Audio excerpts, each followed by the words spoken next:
안녕하세요. 이야기 드라마 치료연구소 이드치연구소 지경주입니다. 혼잣말 산책을 시청해 주셔서 감사합니다.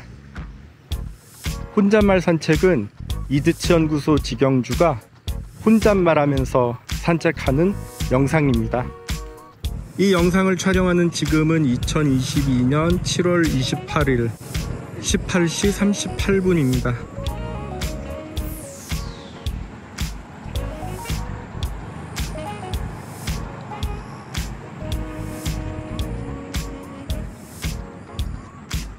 이곳은 강원도 원주입니다.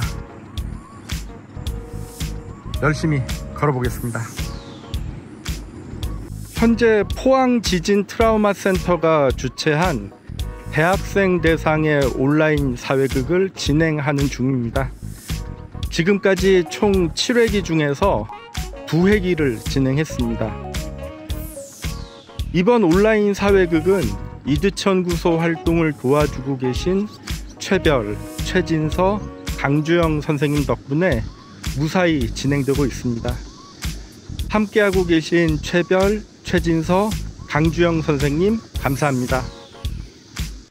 최근 이틀에 걸쳐 온라인과 오프라인에서 유한대학교 보건복지학과 심리사회극 동아리 모레노를 위한 드라마 치료 연습 시간을 가졌습니다.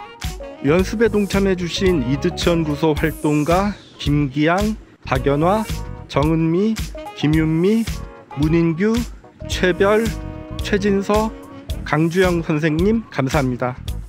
특히 귀한 시간 내주신 문인규 선생님께 다시 한번 감사 인사드립니다.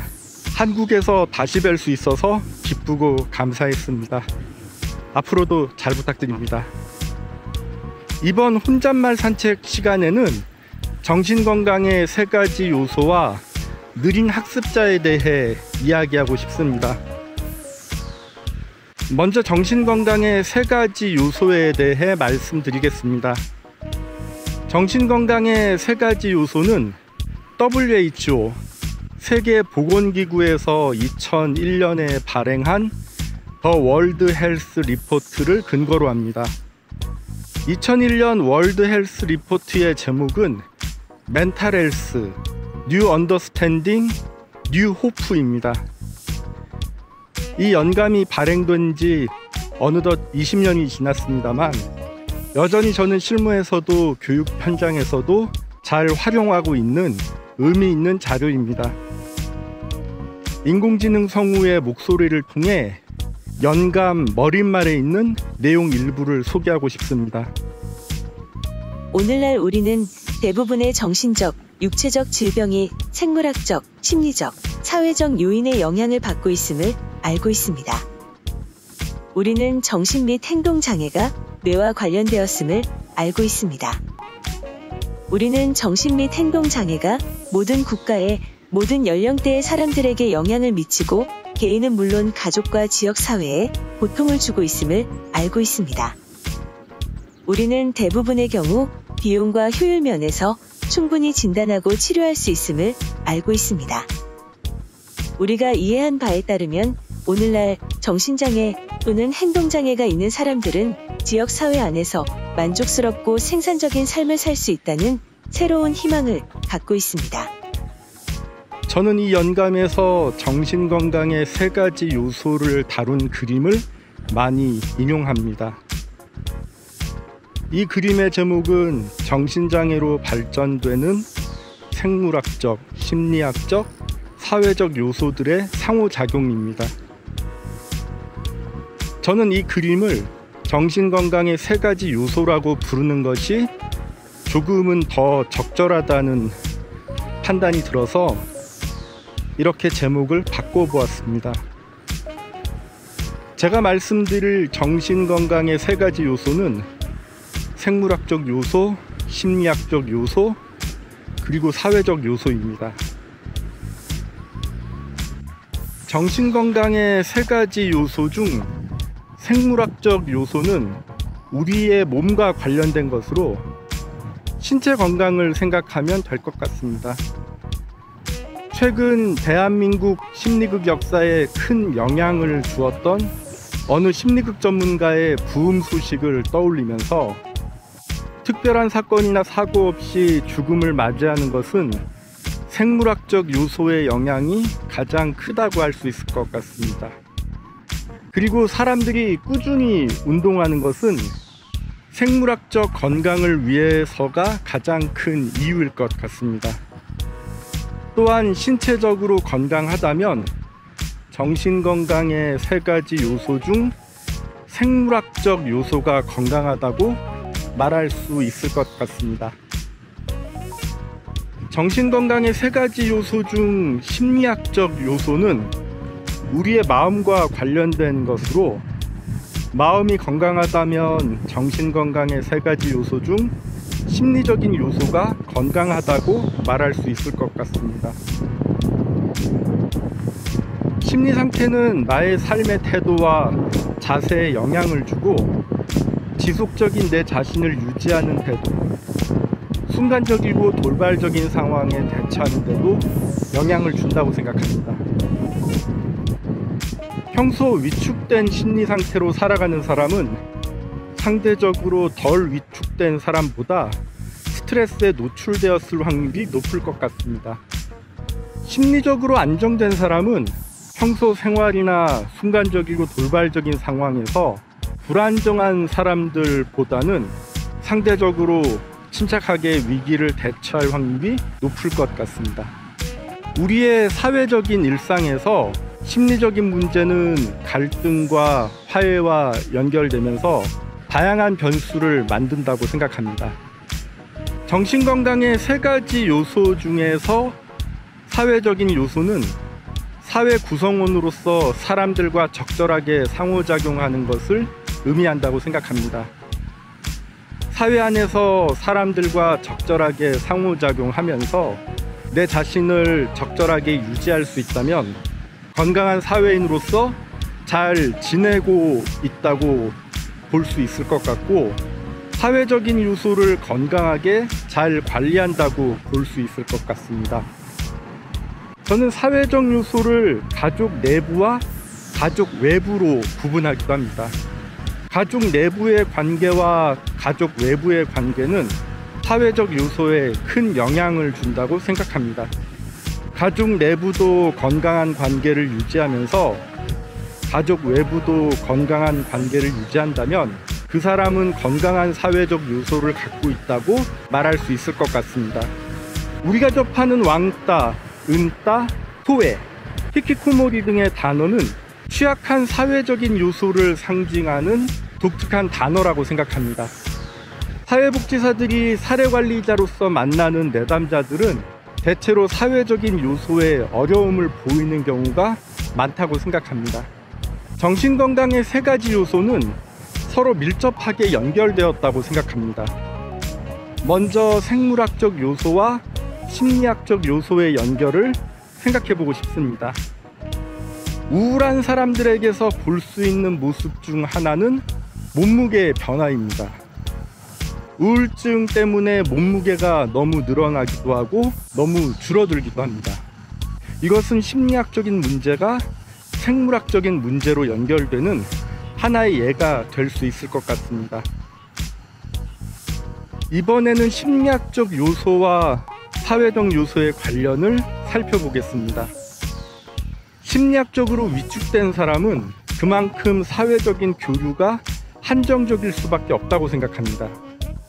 한정된 만남은 보다 깊고 넓은 감정 공유와 공감대를 경험하는데 한계가 있으리라 생각합니다.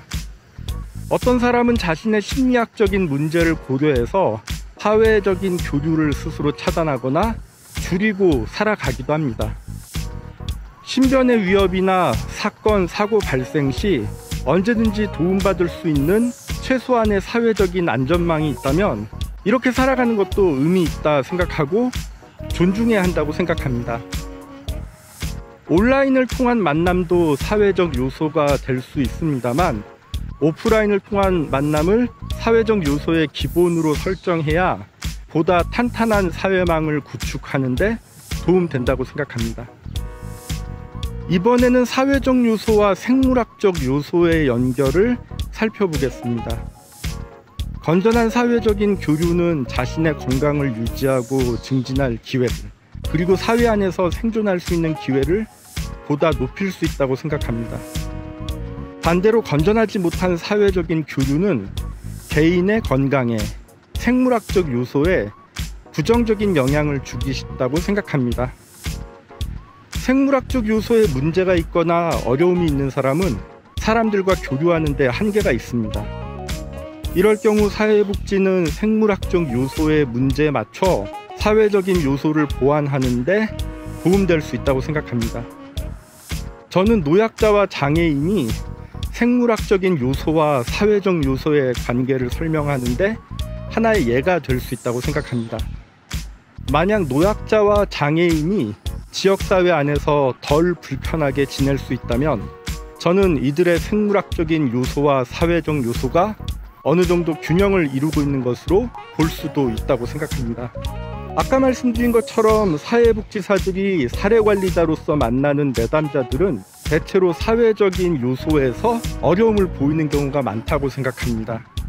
정신건강의 세 가지 요소가 서로 균형을 이룬다면 건강한 삶에 좀 더 가까우리라 생각합니다. 반대로 세 가지 요소에 각각 문제가 발생하면 다른 요소에 부정적인 영향을 주기 쉽고, 세 가지 요소 모두에 문제가 생기면 전반적인 건강의 문제가 대외적으로 쉽게 노출된다고 생각합니다. 사례관리를 담당하는 분들이라면 내가 만나는 내담자가 정신건강의 세 가지 요소 중에서 어느 요소가 괜찮고 어느 요소가 취약한지 파악할 수 있다면 어느 요소에 어떤 의도적인 개입이 가능할지 생각해보고 전략을 세우는데 용이하다고 생각합니다. 이번에는 느린 학습자에 대해 말씀드리겠습니다. 느린 학습자를 가리키는 다른 표현으로는 경계성 지능인, 경계선 지능인, 경계성 지능 장애인, 경계선 지적 지능인이 있습니다.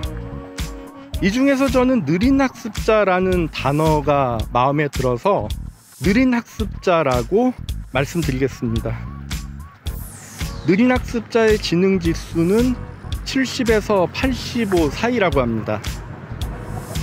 비장애인의 평균 지능 지수 90에서 100과 경도지적 장애인의 평균 지능 지수 50과 69 그 사이에 있습니다.